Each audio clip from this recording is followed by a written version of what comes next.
Hi guys, welcome to Poor Girl Vlogmas.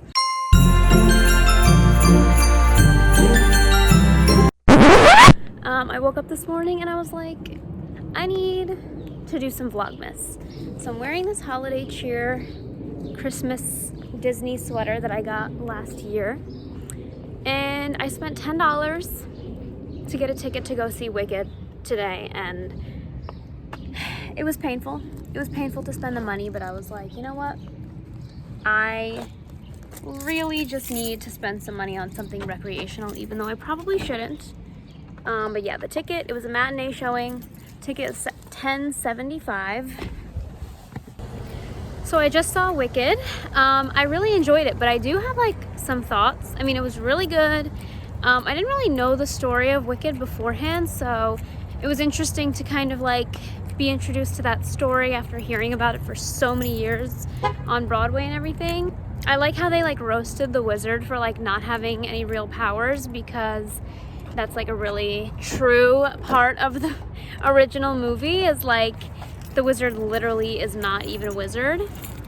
But yeah, when Idina Menzel and Kristen Chenoweth came up on the screen, I literally was shocked. Like, my jaw dropped. I was like, what? I was not expecting that at all. It was a really cool surprise. The thing about this movie, and like a lot of like high production, super special effects, like big blockbuster Hollywood movies, is whenever I'm watching them in the theater, I'm always thinking to myself, like, would this movie be good and interesting if I was watching it at home? Or is like the hype and like the movie theater what makes it good? Obviously the Wicked music is great, but I had some thoughts about that too. Because if any of you like noticed how in these like big production musical movies, how do I explain it? The voices of the singers are like gentrified, for lack of a better term. I don't know how to explain it. Like, the voices of the singers are like so neutralized. Like, it's not the same as the way you would hear somebody singing on Broadway or in a play or something. Like, there's no personality to their voice, there's no quirk. It's like so run-of-the-mill, basic, like widely appealing. I don't know how to explain it. Like, obviously Cynthia and Ariana have incredible voices. We already know this. But we don't get like the full flavor of their voices in this movie. And that's how I feel about all of these like big blockbuster musicals, like the Disney stuff, and just anything that comes out with music it's just so hard to get that quirkiness, that feeling, that like X factor. It's like, I know Ariana Grande is an amazing singer. I know that she has an X factor. I know that she can sing Broadway stuff. But why don't I feel it when I watch it in this huge production? Why doesn't she use the full range of her voice?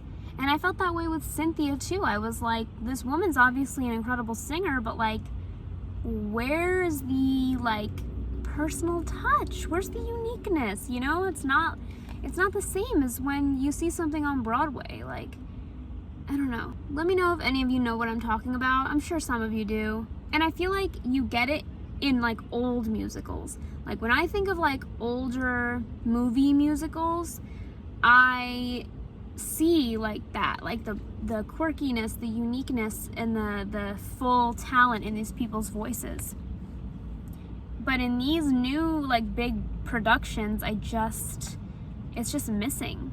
Like, I feel like they want these singers to be as like generic as possible, just simple baseline singing, like not like super extra.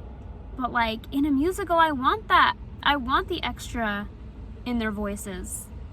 Overall, I really did enjoy it. I will certainly probably be listening to the music again. I don't know if I'll be watching the movie again, but I'll certainly be seeing the sequel. And now I'm gonna have to Instacart for a little bit because girly pop needs some money.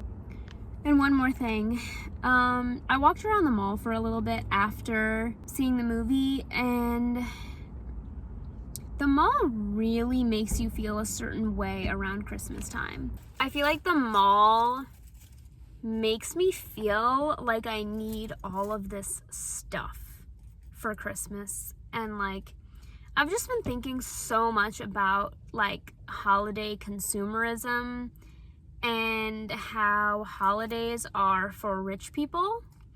And I wanted to make like a whole video about this, how like holidays are for rich people. Like, there's almost nothing involving celebrating the holidays that is truly free.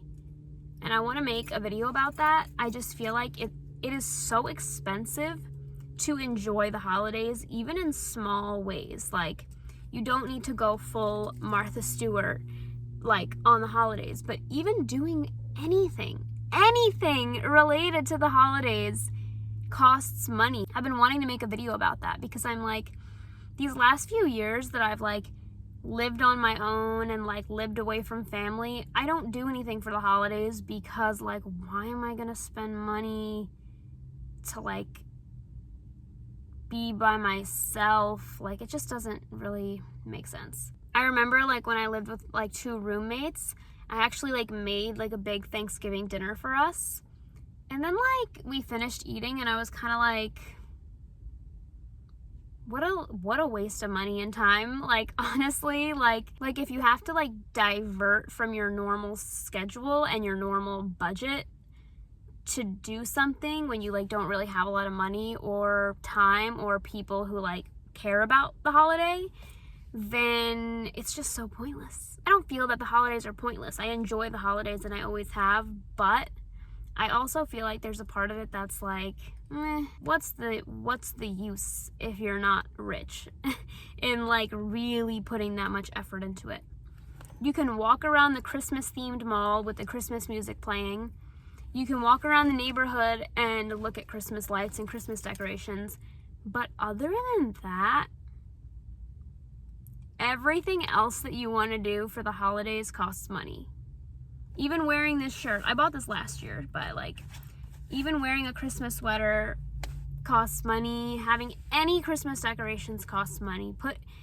Making Christmas cookies, going to one of those like light festivals or light walkthroughs, or buying anybody a gift or even a card.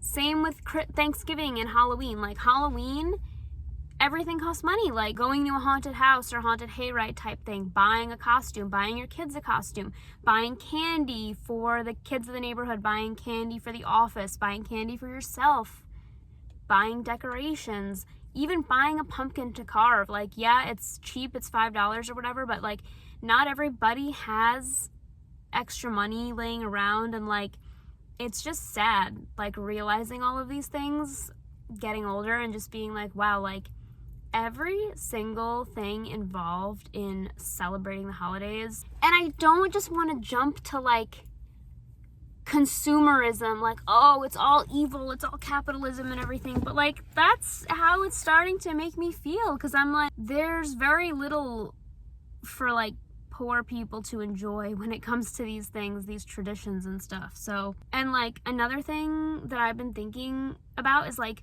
$5 is not free. $5 is not free. And like, people always say things like, oh, just do things that are cheap. Just do things that are cheap. You can do so much for Halloween with just $10. Thanksgiving too. Like, if you want to have a Thanksgiving dinner, if you want to host a Thanksgiving dinner, you have to make the food, buy the food, and have a home that is suitable for guests. And I like already established that I wasn't really gonna like spend anything on Christmas gifts for people this year. I was thinking I would just like make desserts for people or something, you know, like a pie or some sort of like, I was gonna try to keep it to like food stuff. But then I go to the mall and the mall makes me think that I need a million things. I'm like, oh, everything is so cute and holiday-ish, and like, I just wish that I could buy all this for my friends and family, and then you start to feel bad because you're like, oh, like, it makes you feel selfish. And like, I had a friend a few years ago who told me that like, if he didn't spend at least like $150 on Christmas gifts for his parents, that they would throw a fit and like be so mad at him and just be like, oh, you make all that money at your job and you can't even spare $150 for your parents. Like, that is crazy. That is crazy to expect that. Crazy to expect that. So yeah, just some Christmas thoughts. Happy Poor Girl Vlogmas, everybody. Mwah, mwah, mwah. Time to go Instacart. I guess the overall like theme of my Vlogmas is gonna be like Christmas on a budget, consumerism during Christmas time, simple living in December. Well, I live in Texas, so it's not really December. I used to live in places where December was real and where winter was real and Christmas was real and there was snow and things of that nature. But now I live in Texas, so I'm literally hot. It's December and I'm actually hot in my car right now, and I'm gonna put on the AC. I do already have a job, but I literally am about to get 2 more jobs. So you'll follow me through my journey of getting 2 more jobs, and maybe by Christmas I'll be rich and I'll be able to afford everybody a nice gift. Yeah, I work at a restaurant as a waitress right now at Red Lobster. Hi. And then I also just got hired at a hotel restaurant as a server there. And I'm gonna be working part-time doing like Amazon deliveries, but it's gonna be like an overnight position, only a couple days a week. It's gonna be from like 3:30 to 8:30 a.m., which is good for me because I do not sleep. I am a night owl. I am nocturnal. So why not take that time to make some extra money instead of staying up and scrolling on my phone and watching bullshit on YouTube.